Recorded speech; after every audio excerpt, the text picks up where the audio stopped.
爸，快点来救我，我被绑架了！以前提到诈骗，可能会觉得这些粗糙的骗术只有单纯的老人家才会上当，但现在诈骗手法早就不一样了，各式各样的诈骗手法充斥在我们的生活当中。在台湾，一年就辨识出1300万通的诈骗电话，诈骗集团透过洗钱汇回台湾的金额更是高达700亿。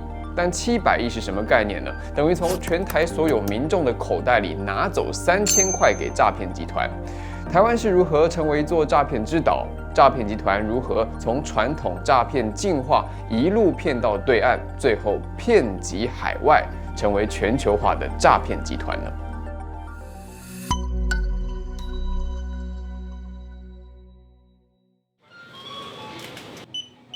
你有收过这种幽灵包裹吗？手机简讯通知超商里头有一件带领包裹，但打开一看，却是廉价的佛珠或者是护手霜，才惊觉自己根本没有买这些东西。想打给客服，却收到这样的回应：我们没有办法处理哦。或是曾经接过像这样的电话：小姐，你的健保卡使用违规异常，我们帮你转给检警。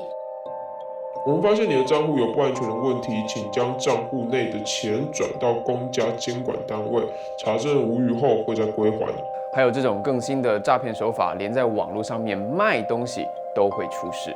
我在脸书上卖东西，然后那个人就说他要买，然后他要在虾皮下单，然后他就说他已经付款完成了。但是因为我没有签订一个协议，我必须完成那个协议，我才可以在虾皮的 App 上面看到那一笔订单。假冒的买家传来一份签署协议的网址，要求卖家羊驼填入姓名跟手机号码。在填完资料不久之后，就接到诈骗集团冒充银行客服的来电。他们现在已经把电话号码都可以篡改。我用 Whoscall， 可是 Whoscall 显示就是那间银行，然后哪一间分行。警察有跟我说，这个电话你挂掉再打回去，真的会打到银行去。他就是用叫你用网银，他会给你一个code，说这是你输入密码的code，然后要签订协议的code，但是是在转账界面。羊驼接套的诈骗类型其实就是早期的 ATM 解除分期付款诈骗。以前网络银行还不流行的时候，诈骗集团常常会冒充店家客服，用你的信用卡被重复扣款的理由，要你去 ATM 设定解除分期。但事实上是用骗术说服你在转出金额栏里头输入一段数字，让你把钱给转出去。只不过现在时代的改变，诈骗的工具从 ATM 变成只要拿起手机就能够操作的网络银行。套路其实回归到最后，其实都是一样，只是前面的话术，包括它的剧本都不一样。其实它最后都是要叫你比如说在 ATM 或是网银去操作，他给你的那一组号码，其实就是他要诈骗你的金额。就在我们采访完羊驼不久之后，他又接到了一样的诈骗讯息，不过这一次是由我们来接招。49986。对，等一下你要记住，等一下我们还要再用一次。可是为什么验证码要填在金额栏位？忘记，我跟你报告一下，因为第一步的话是要帮你关闭这个单一的转账功能，因为盈利平台的话就是操作这个骇客入侵，导致商家的个人资料外泄，进行被盗用。你可能是第一次遇到这种事情，不太了解，还是说有点担心？对啊，因为最近诈骗电话很多。除了被骗钱，更惨的是还有可能连账户都被骗走。他要截图，你比如说我转账给你，我如果截我的图，是不是会有我完整的账号？对，他要你的账号，因为他已经有你的姓名，有你的电话，然后有你的账号，他用这个账号再去弄到下一个人头账户。但是人头账户对诈骗集团来说为什么这么重要？它除了是拿来洗钱的工具，也是诈骗集团的钱包。没有它的话，就算诈骗集团成功的骗到你，也没有地方把钱给收回来。现在一本人头账户呢，甚至开价可以开到台币25万。好，我现在已经取得了那个人头账户的号码，然后现在要举报。165版诈骗咨询专线，你好。你好，我要举报一个人头账户，我就是要他的人头账户被冻结。那你的身份证资料给我。人头账户只要一被检举，就马上不能用，所以现在人头账户十分的抢手到诈骗集团为了控制这些提供人头账户的人，甚至会用拘禁、殴打、喂食毒品的方式去防止他们检举。诈骗集团不再只是单纯的骗钱而已，事实上，这跟暴力集团转型做诈骗有很大的关联。他是利用话术去诈骗被害人，所以他是低报酬高获利，而且他不用武力，等于集团先就转向，用诈欺的方式去赚取他不法清流。跨国打工诈骗猖獗，严重到连104都必须关闭这几个国家的职缺。其实诈骗集团往国外移动的现象，各个国家都有，台湾当然也跟上了这一波犯罪全球化的潮流。从西元2000年，两岸交流越来越频繁，诈骗集团开始把目标动到对岸去。主要还是因为语言，那因为语言相通，那所以跟沿海一带的中国黑帮就会产生交流。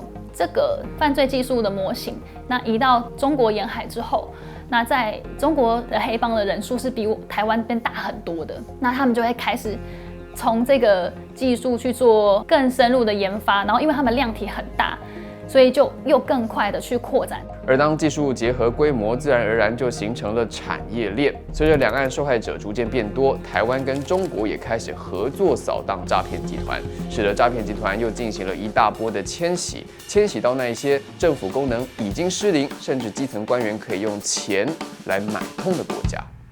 可能像移民局，那他可能会收容了一些就是从园区出来的人，那这些人在一开始会被关在移民局里面，那有的官员可能就会跟诈骗公司合作，然后让诈骗公司的老板是可以直接进移民局挑他要的人，那这些人就会再回到园区。而我们独家采访到曾经前往缅甸诈骗园区工作的打工诈骗受害者小安，他在今年1月被全球反诈骗组织带着军队救出来，我们一起来听听他的故事。我之前在台湾本身有做一些那种工程，拆除工程。然后我那天下班的时候，是我一个朋友打电话给我，他跟我说：“我现在人在泰国，你要不要也来泰国这样？”之后我就问他说：“是做什么工作？”他跟我说是那种线上客服博弈的那种。对，然后我有问我朋友说：“博弈的话是在国外是赚什么币？”然后他说是美金。我说：“应该蛮好赚的。”去外面做个1-2年回来，应该生活应该会蛮好的这样。是到那边之后才发现，对，跟原本接收到资讯不一样，就不一样，就是跟你讲的不一样。到曼谷那边就是待一个晚上，然后再接另外一个台湾的女生一起的过去之后，就是有把我们的护照收走，然后就帮我们把行李箱扛上车，然后我们到他就开车，然后就开到一个很偏僻的地方，就是有一些草丛啊干嘛，然后就开得很慢，然后到的时候。他就叫我们赶快下去，我们下去，他就有人帮我们的行李箱扛下去，我们就看他们就开船过去了嘛。我就看到对岸有个人，就狗背了一把枪，你知道吗？就是那种 AK-47，就枪战的那种，对，他救世的那一种。然后我就跟我朋友讲，完了，死了，回不去了。说去到那个接近军队那边之后，然后发现是在帮诈骗集团工作，但是实际上的工作内容，以你自己来说，你的经验在那边是做什么？主要有什么实际的操作？我们是男鸟女。哦，所以你要假扮是女生。对啊，我知道你是有钱，然后我就开始跟你聊，然后就知道你的兴趣，然后生活爱好，然后住的地方，然后开的车。重点是开的车还会想办法套你说你是不是全额贷还是一次付。不要问这个。对，因为他们有规定说你只能找1个月、1年是20万美金以上的客户。有底线就是。对，所以要聊天过程中要把这个套出来。5万以下的话，他们觉得说没有什么太大的差别，5万块其实对我们来讲其实就很小，他们基本上锁定都是20万以上。那你有成功骗过人吗？原本有踩点，但是我后面我故意把他聊死了。为什么？因为我骗不下手。因为我几乎加的都是60、70岁，我就想他们就已经快嗝屁了，还骗人家的钱干嘛？干嘛不好好让人家生活就好？那如果万一都没有骗到人的话，这样他们会把你开除吗？其实还好，他们就顶多只是会念而已，但他们会说你到底是来这边干嘛？是来这边旅游的，是不是还是来度假的？然后我就跟公司讲说，我刚好台湾有事情要回来处理这样子。他说你要回来可以啊，就是赔付这样。他说是4500美金左右，换算台币大概15万吧。那时候就真的都没有朋友，就是可以先帮忙出先借我这笔钱，因为金额太大了，然后他们后面是想说，既然他都不做了，那我养他这个废物干嘛？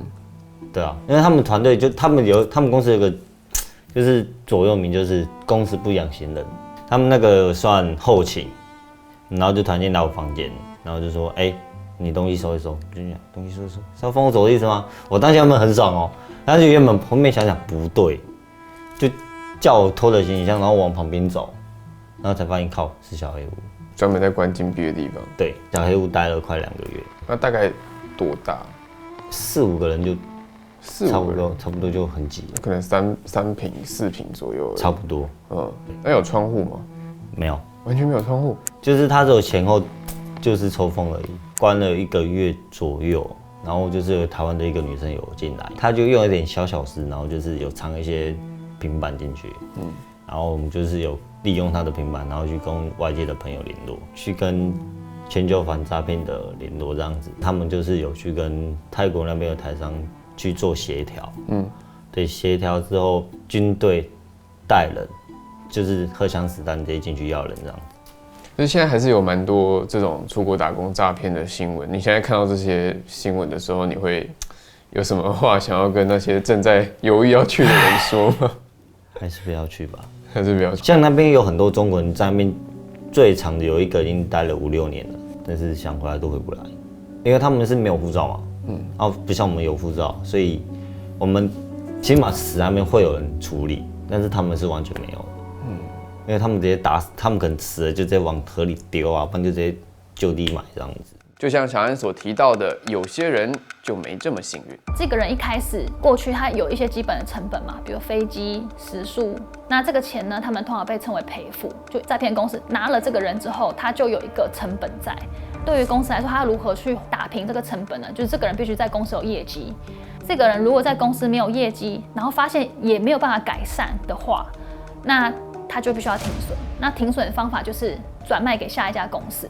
下一家公司接手之后，然后发现一样没有办法做的时候，他就会是再转卖。他们是不会让公司自己赔钱的。我们这时候就要想一件事情啊，那为什么会有下一家公司为什么愿意接手？那就是他有可以绝对不会赔钱的项目。这个就是器官买卖。那因为器官是很贵的，如果成功配对的话，就是10万美金的价码。诈骗集团转往东南亚，除了当地政治势力混乱、执法困难等原因，这样转移阵地的考量，其实也跟台湾和中国对东南亚的政策有关系。所以我个人认为说，其实“一带一路”或新南向政策，在某些程度上提供犯罪集团有更好的理由去招揽他们的员工。那对年轻人或者是对现在正在找工作的人来讲，他就可能会抱着一个去那个国家试试看的一个心态。有这样政府的政策在后面支持，那犯罪集团在吸引他们可能的车手或者是伙伴的时候，他就很容易说：“我今天是要招揽更多员工来协助我们公司的发展。”所以相对的，他的说服力可能就会更强一点。诈骗集团为何难以打击？第一个会遇到的问题就是国际司法互助。我们要考虑到一个点是，除了台湾跟他们有没有正式执法合作关系以外，这个犯罪的发生地是不是在那个国家？这个犯罪在那个国家算不算是一个严重的犯罪？对方的政府愿不愿意配合放这么多的警力跟执法能力，这个都会影响台湾跟其他国家在执法上的合作。除此之外，我们必须把诈骗集团看成一个产业链，在诈骗产业链当中，负责不同业务的公司依照自己的专业彼此去分工。比如说最前端会有设备商来帮忙架设电信设备或者是假投资平台网站，再来就是诈骗产业链的心脏电信机房，专门让电话手打诈骗电话，再将受害者的钱骗到由洗钱公司控制的人头账户，那么洗干净的钱再由车手去提领出来，而每一个阶段的联系呢，都会像这样子透过第三者，像是中介的角色来协助接洽。因此，像是设备商、电话手、洗钱公司、车手头跟幕后首脑之间，并没有证据证明彼此合作啊。譬如说我跟你，我们2个要见面，你可能叫他打电话给另外一个人，这2个人不一定是在集团里面的，所以我们很难在查获到最后，好，譬如说他是某某一个帮派分子或是首脑。很多人会说，台湾成为诈骗之岛，就是因为诈骗的刑责太低了。不过，真的是这样吗？早在2014年，立法院就通过修法，新增了加重诈欺罪，明定只要冒用政府机关或者是公务员或3人以上共犯，刑责为1年以上7年以下。而且不止台湾，连邻近的日韩2国都用更高的刑责来遏制诈骗行为。但提高刑责，真的可以遏阻诈欺、终结诈骗吗？如果今天有人说他可以完全的终止诈骗，让个人觉得是不可能的啦。与其把重心着重在消灭诈骗，我个人认为说比较重要的是要去强化执法单位的执法能力，跟强化民众对于诈骗的认识程度。如果民众能够在及时、以最快速的方式得知到有关诈骗的消息，他们就可以减少他们成为被害人的机会。所以重点会是在说，如果我们让政府或者是民间单位甚至个人能够有很快的诈骗通报的机制跟防治的措施，我想是目前比较需要做的一件事情。看完这一集的你，是不是想起曾经差点被诈骗的鸟事，或者是想到身边的谁谁谁，曾经他也有被骗的经验呢？受害者其实是一个人在对付一整个诈骗集团精心安排的分工及剧本。而当我们了解诈骗集团是以一间获利导向的公司在经营之后，就能够明白终结诈骗的方法就是要想办法提高诈骗集团行骗的成本。那么提高成本的方式呢，除了前面所提到的拉高刑责、提升国际互助能力等等之外，我们还可以做到的就是提升诈骗识别能力，以降低诈骗集团的成功率。而每当我们听到又有诈骗案的发生，如果能够停止责备这些受害者，让更多人愿意出来分享他们被骗的手法，就可以给彼此多一份警觉的心。谢谢你加入这一集的星期一现场。如果你愿意继续支持我们做类似这样的内容，也欢迎您用超级感谢来给予我们赞助。我们下次见。